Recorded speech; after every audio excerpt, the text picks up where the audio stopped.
Welcome to New Life Students Live. My name is Melissa and welcome. I'm excited to see your face or your gray box later on Zoom. Before we get to that, we have some awesome things tonight. We have some worship, we have some tea time, and we have an awesome sermon in our week 2 series called It's Personal. So if you're like me, maybe you take weird pictures and then post it only on your Finsta, but not your main. And some of them are probably like, can't even go on your Finsta, has to go on your Finsta that only you follow. And then Instagram decides to recommend it to me to follow you back, but it's obvious that you don't want anyone to follow you, so then I feel weird, and then I whatever, I act like I didn't see that. Or maybe on your TikTok, you take cringy clips of yourself doing duets or dances, and you only put it on your privates because the whole internet doesn't have to see that part of you. Which is fair. I do that too. Trust me. You don't want to see everything I film on TikTok. But it got me thinking, and it made me wonder how much of that is how I feel about the way Jesus sees me. Do I sometimes feel like Jesus can only see parts of me, or even cares to see all of me? Let me not get ahead of myself. We'll hopefully unpack that a little more later tonight, and hopefully by the end of the evening have a better understanding of all of that. All the parts of us, the parts that we feel like sometimes needs a filter, and what does Jesus think about all of it? I'm getting ahead of myself though. Before we do that, it's time for worship. So I'm excited to worship with you guys in this virtual way. I'm worshiping for real in real time with you. Let's see what Paula and the worship team has in store for us tonight.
Welcome back, everybody. Thank you for tuning in with us and worshiping with us. I love that we can worship together on a Friday night and just be together.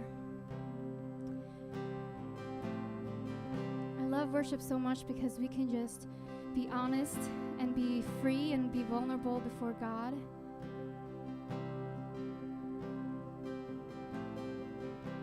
That we can just enter into His love with no shame or no embarrassment, but just full of love and acceptance.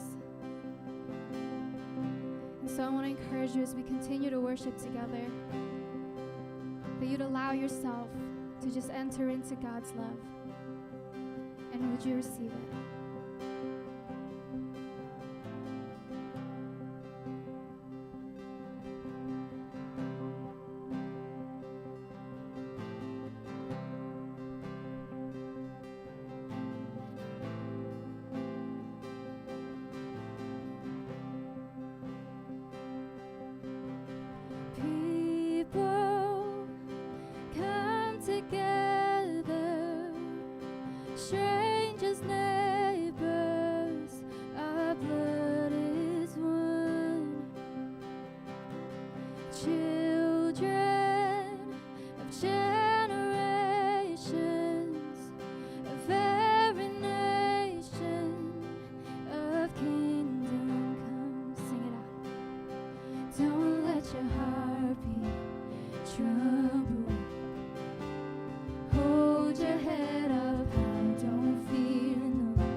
Jesus, light of heaven, friend forever, his kingdom come.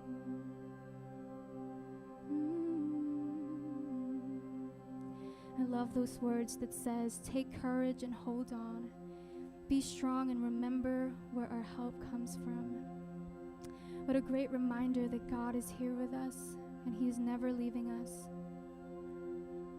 And so I hope that you'd listen to those words and hear those words and hear him telling you, my child, my son and my daughter, would you take courage? Would you hold on and be strong? For I am with you.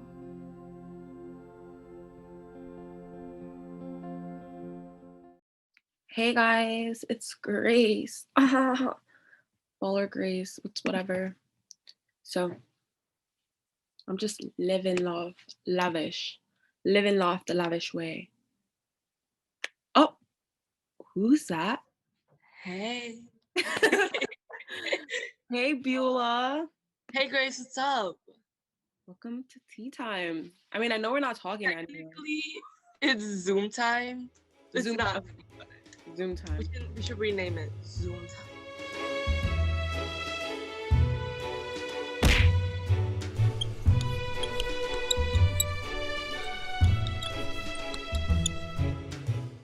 Basically, I know I say this like every week, but like, what is with Jesus, our Lord and Savior, being so forgiving all the time? Like, no, sir, can't happen. Like, you're getting all up on our guy because he's so forgiving, but that's the point, you know? He needs to be forgiving. I know, but like, Zacchaeus was supposed to be like this bad guy who like took everyone's money and collected their taxes and stuff, and Jesus was like, it's fine, and he just like overlooked him, and like, I mean, he overlooked like all that was going on in his like life and stuff, and he was like, it's okay. But even though Zacchaeus like made everyone's life so miserable, he still was like, yeah, It's fine. I mean, I get what you're saying, like, Jesus is just too forgiving, but he looked past all of Zacchaeus. Zacchaeus. He looked past all of Zacchaeus. Who names their kid that? Anyway, that's not the thing. He even invited him over to his house. And that's just proving, like, that Jesus doesn't care, like, what you're labeled as, and, like, he just loves you for who you are. It's crazy. Why? Like, I can never. Like, I get the whole treat people with kindness thingy, but like, Jesus be taking it to another level. Like, yeah. This is like our level of like treating people with kindness, Harry Styles level, and then Jesus's level. Jesus is like up there.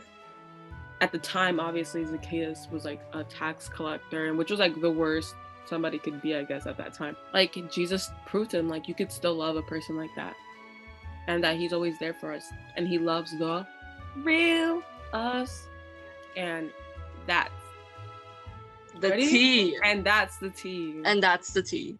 And that's the tea. Okay. My thing acts up a lot. Yeah, mine too. My face is space, I guess.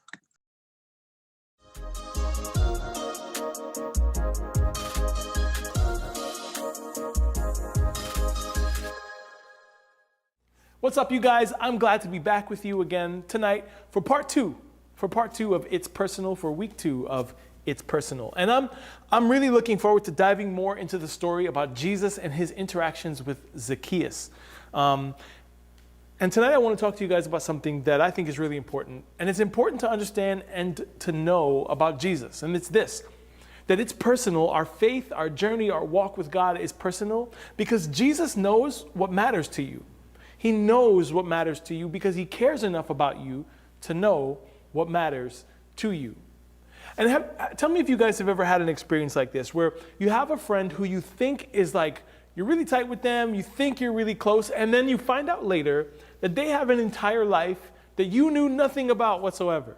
Like, they are a completely different person when they're at home than you ever imagined or knew from your relationship and your connection and your time with them.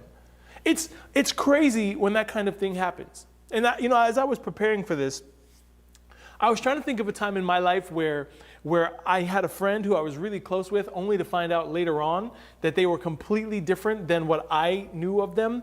And I could only think of one instance, and it's actually a really bad one.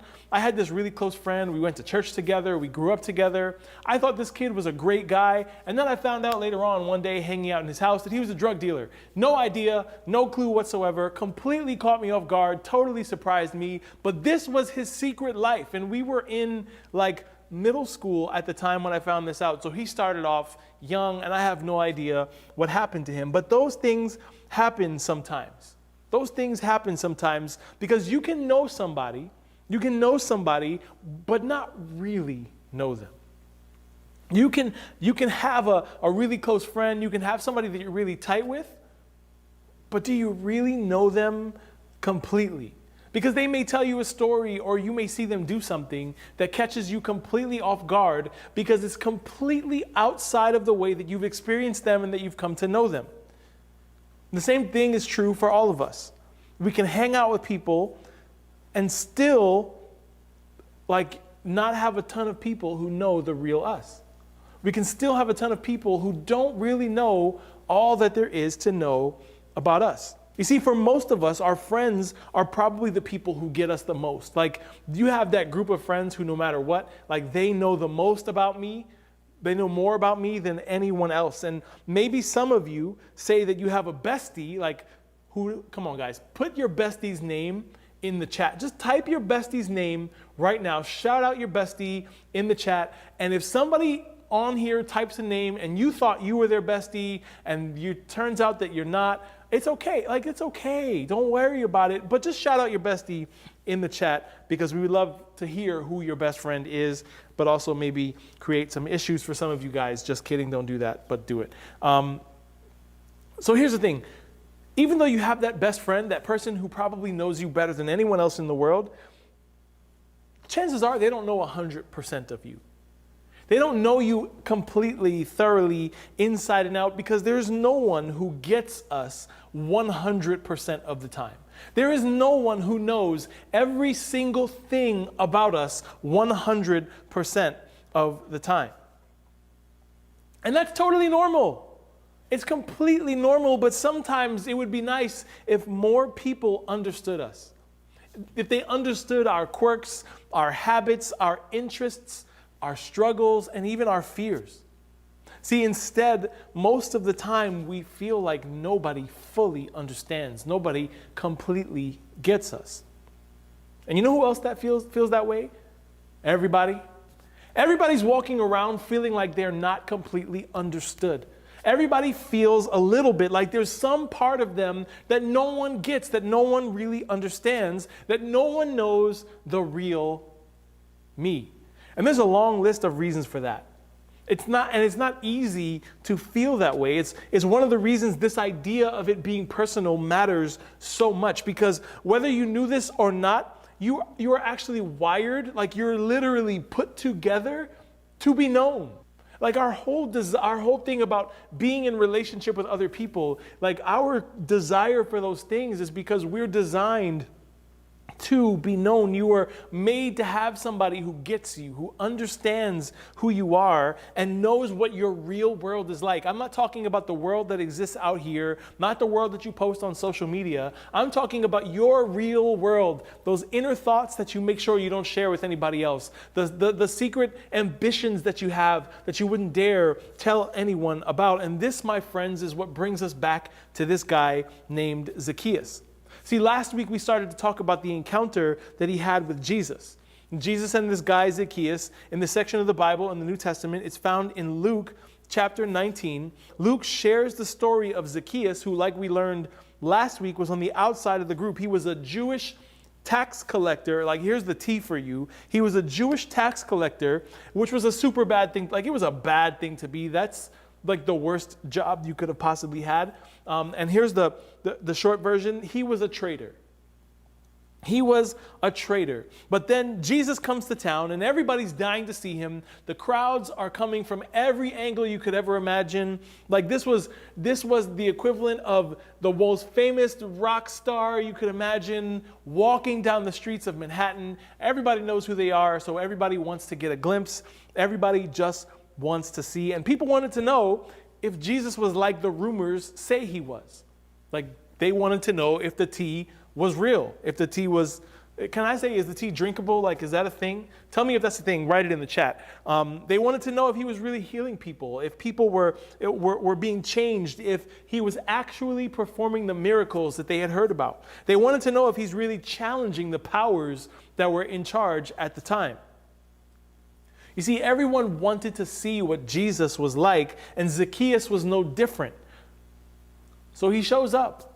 He showed up because he wanted to see what Jesus was like. And to get a better view of Jesus, Zacchaeus, because he was a small man, he was short, Zacchaeus climbed a tree. Zacchaeus climbed up a tree. He was so short, he had to get a higher view. He had to get up higher so he could get a view, and he figured that this would help. But I also imagine Zacchaeus wasn't sure how Jesus would feel about a guy like him. He was a guy who collected taxes, but often collected more than he was supposed to and kept the extra that he was charging people. He kept the overage that he was charging people, which means that he mistreated people, which means that he took advantage of people who were already poor, and no one was better at mistreating poor people than Zacchaeus, and he knew that about himself. So I imagine there was a certain sense where he didn't actually want to stand out. Like he just kind of wanted to blend into the crowd, but he also wanted to be able to see. But then something crazy happens. Because here's Zacchaeus, he's short. He's like, man, I can't see over anybody. I got to climb a tree just so I can get a look at Jesus. Zacchaeus is up in this tree watching, and Jesus turns to him. Jesus calls out to him and invites himself over to Zacchaeus' house. He said, Zacchaeus, I'm coming to your house for dinner. Get ready.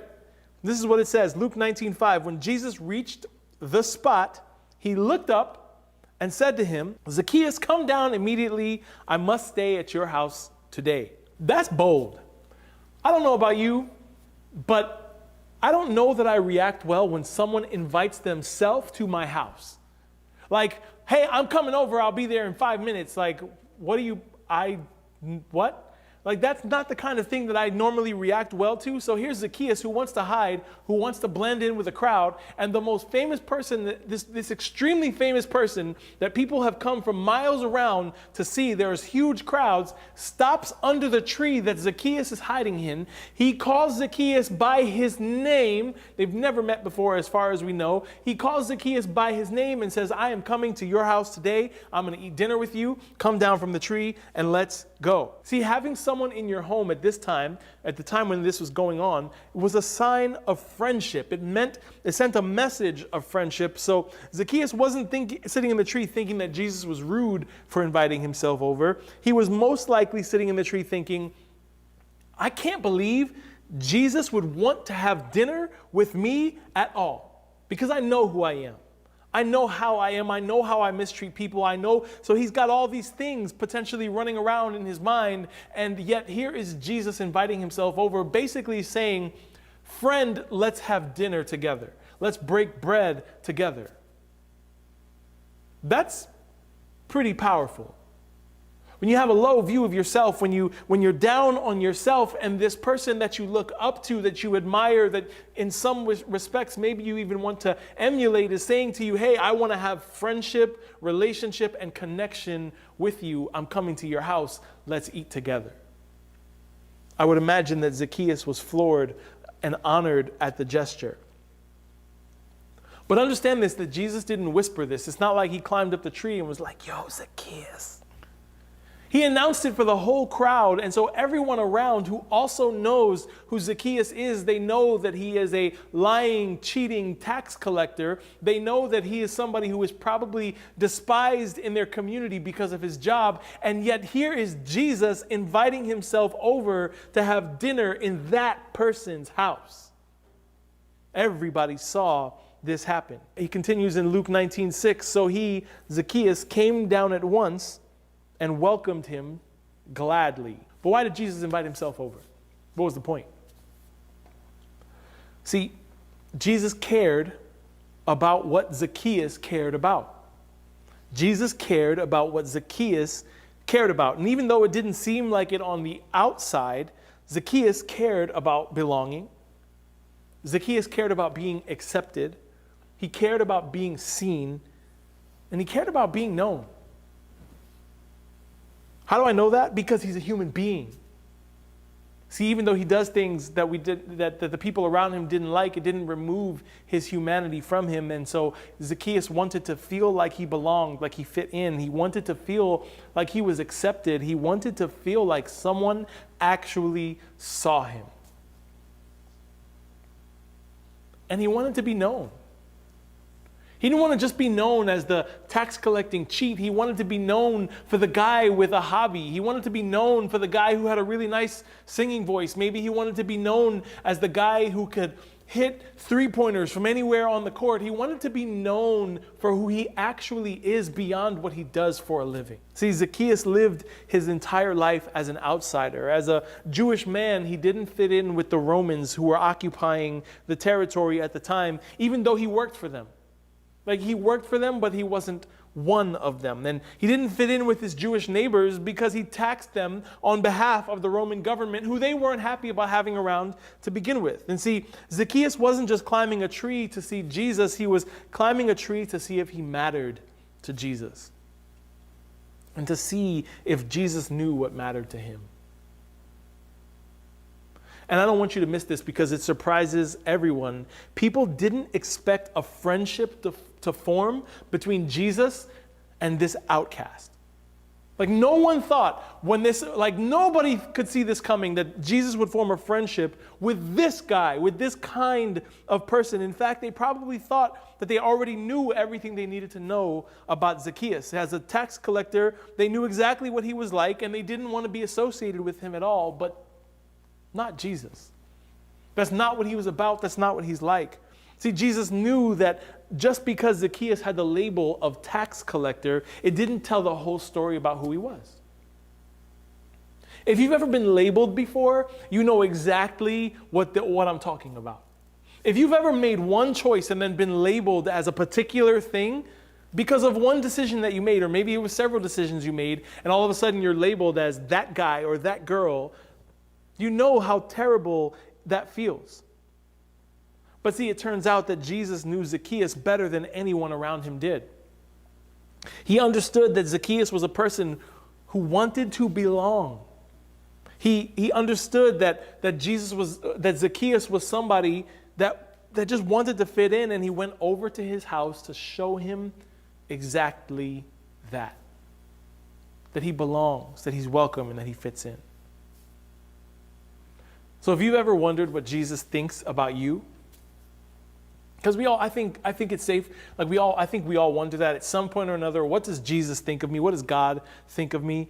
The story of Zacchaeus hopefully is an encouragement to you. And today I want you to know that the things that interest you are the things that matter to him. The things that interest you also interest him. He doesn't just know that you love basketball or K-pop or theater or TikTok dances. He gets it. He gets it. He gets why. He gets why you like those things. He understands you. He gets you personally. Think of it this way. It's personal because Jesus knows what matters to you. It's personal because Jesus knows what matters to you. See, I don't know about you, but that was not the image of Jesus I didn't grow up with that image of Jesus. I didn't grow up with that view of him. And I grew up in church. I've been in church my whole life. But that's not what I thought he was like. See, the personal Jesus surprised Zacchaeus and definitely shocked the people that were around. And chances are there are a lot of people around you every day who would never guess that Jesus is so interested in them personally. And that's why this week I want to challenge you with a couple things. I want you to try both of these things, both of these ideas. The first thing is this. I want you to talk to Jesus about what matters to you. He cares about what you care about. And so you can start there. You can pray about it. Share it with him. Let him know about the things that you like. Let him know the things that you worry about. Tell him the things that bring you life and the things that drain you. Jesus is never bored hearing from you about you.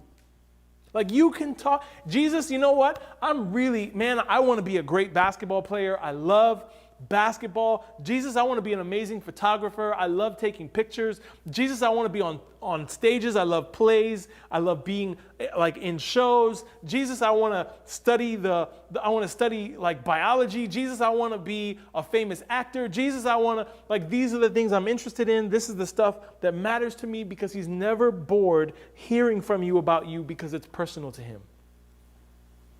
The thing to understand is, the truth of the matter is, a lot of those things that you're really excited about, a lot of those things that you're really interested in, are gifts from God that he's given you so that you can experience him in the first place. So why wouldn't he care about those things? Why wouldn't he care about your passions and your desires and the stuff that interests you and the things that get your brain going? Because he gave those things to you in the first place so that you can see and know him. The second thing is this: talk to others about what interests them. See, when it came to Zacchaeus, it wasn't personal for the crowd he was in. They made assumptions about him, but they didn't know who he was. They didn't get him. They didn't try to understand him. They wrote him off based on what they assumed. And Jesus was the only one who knew what really mattered to Zacchaeus. He knew that the thing that mattered most to him was a sense of belonging. And it's possible that there are people you've made assumptions about too. There are people that you have written off because they dress a certain way, talk a certain way, they post certain things on social media. Like, there are people who you've just written off and put out of your head as being someone you can connect with or get to know because of what you think or believe about them without actually knowing them. But maybe this week you reach out to one of those people and ask them to tell you their story. Just ask them, hey, why do you like the thing that you like? Why do you go the places that you go? But not like a judgmental, like, well, why do you do that? No. Tone matters, and the way you ask the questions matter. Hey, I'm interested in this. I want to get to know why you like it. I want to get to know what it is about this that draws you to it. I want to get to know why you care about it. Just tell me your story. In other words, take an opportunity to do for someone else what Jesus did for Zacchaeus. Let them know that you care about them simply because they're a fellow human being. In his letter to the church in Philippi, the book of Philippians, the Apostle Paul wrote about this idea. He said, rather in humility, value others above yourselves, not looking to your own interests, but each of you to the interests of others. Look out for the interests of others. What does that mean? Well, maybe it means that you ask your friends questions and listen to their answers. Oof. You want me to listen? You play something that your younger sibling loves to play, even if you don't like it. Man. You go watch your friend play whatever sport they play, even though that's hard right now. It's a pandemic. No one's really playing much of anything. It's cold outside. Can't do anything outdoors. Can't wait for winter to be over. I know I'm talking really fast, but you're tracking with me. But go watch a friend play something that you have no interest in. Even if you don't know what's going on, just let them know, hey, I'm not here for your sport. I'm here for you. Maybe you make an effort to include some kid who's younger than you who always seems like they're by themselves. Or maybe you just get to know someone who's different than you. It's easy. We live in the most diverse city in the world, I think. Maybe not the world, but at least in America. It's not hard to find somebody who's just different from you that you can get to know, who's from a different culture than you're from, who eats different food than you eat, who dresses different than you dress, who listens to music that's different than the music you groove to, whatever it is. Get to know somebody who's different than you. That's how you value others. That's how you put others and think of them as more than yourself, as you think of them as above you. But Paul goes on to talk about the character of Jesus and what Jesus was like. He says, make Jesus the model. Because that's exactly what Jesus was like. He was selfless. He looked out for the interests of others, and we should do the same thing. Look out for the interests of others. That's what makes us stand out as people who follow him. See, when we look out for the interests of others, it doesn't mean that you conform to whatever they do and all of a sudden you adopt what they do. It just means that you say, hey, I'm interested in getting to know you and getting to know what you're about, getting to know who you really are beyond the stuff that I can see with my eyes, beyond the assumptions that I make about who you are because of the things that you do or the people that you hang out with. There are some people that are just Like you just want to get to know them. You want to hear their story, and it leads you someplace that you never thought you would go. See, because the truth is everybody needs someone who knows their name and who knows them personally. But I want you to think about something this week. Do you know what matters to the people you know? Really? Like, do you really know what matters to the people you, like, what are their values and why do they have them? What are the things that they care the most about and why do they care about them? Like, have you taken the time to really get personal, to try to get down, like, and get them? Like, you know what I'm saying? Like, when you just try, I need to get this person. Not like get them, like I'm going to get you, but like I get you, I understand you, I see you. And when we take time to make it personal with others, that's a way that we can live like Jesus lived. He called Zacchaeus out of the tree because he knew he wanted to feel like he belonged. And the invitation is, like, who do you need to call out of the tree? Who do you need to go and reach out to and get to know and come to a point of understanding? And see, Jesus was never satisfied by making a judgment about a person from far away. He got close. He got close. He made it a point to get close. He took time and he never let a label or an assumption inform his opinion about somebody. If this is your first time or your 17th time hearing about Zacchaeus, I hope that tea time was encouraging for you and that it's a reminder that Jesus loves you unconditionally. He died so that he could be in relationship with you. He can see and can handle seeing all the parts of you, even the parts that you feel like only belong on your Finsta or only belong in the privates of your TikTok, or, you know, you see the analogy, right? Yeah? Okay, awesome. Head on over to Zoom now and we'll have some time to chat, to giggle. Maybe Tilly will have another filter on. And of course, awesome small group time. I'll see you again soon. Bye, guys.